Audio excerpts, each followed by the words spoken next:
ప్రేక్షకులకు నమస్కారం. చాలామంది ఏం చెప్తుంటారంటే, బాగా కష్టపడి పని చేస్తున్నామండి ఏళ్ల తరబడి.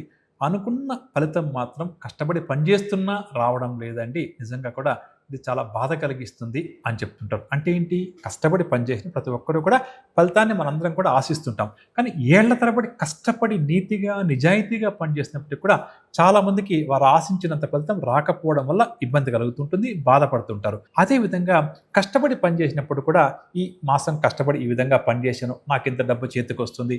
ఈ ప్రాజెక్ట్ చేశాను, నాకింత డబ్బు చేతికొస్తుంది. లేదా ఇవాళ నేను ఈ పని చేశాను, నాకింత డబ్బొస్తుందని చెప్పి అనుకుంటూ ఉంటాం. కొన్ని సందర్భాల్లో మనం ఈ విధంగా నేను కష్టపడ్డాను, దీనికి సంబంధించి నాకు డబ్బు ఇంత చేతికొస్తుంది అని చెప్పి అనుకుంటూ పని చేస్తుంటామండి. అటువంటప్పుడు ఆ డబ్బు కూడా చేతికి రాకుండా ఇబ్బంది పడే వారి సంఖ్య చాలా ఎక్కువగా ఉంది. అంటే కష్టానికి తగిన ప్రతిఫలం అంటమే అది రాక ఇబ్బంది పడేవారు కూడా చాలామంది ఉంటారండి. ఇటువంటి వారు ఏం చేయాలి అంటే, ఈ దోషం నుంచి బయటపడడం కోసం కష్టపడి పనిచేస్తున్న ఆశించిన ఫలితం రాక ఇబ్బంది పడుతున్నవారు, కష్టానికి తగిన ప్రతిఫలం రాక ఇబ్బంది పడుతున్నవారు చేయాల్సిన ఒక చక్కటి పరిహారం ఏమిటి అంటే, ప్రతిరోజు కూడా మనం స్నానం చేస్తుంటాం కదండి. ఆ స్నానం చేసే నీటిలో కొద్దిగా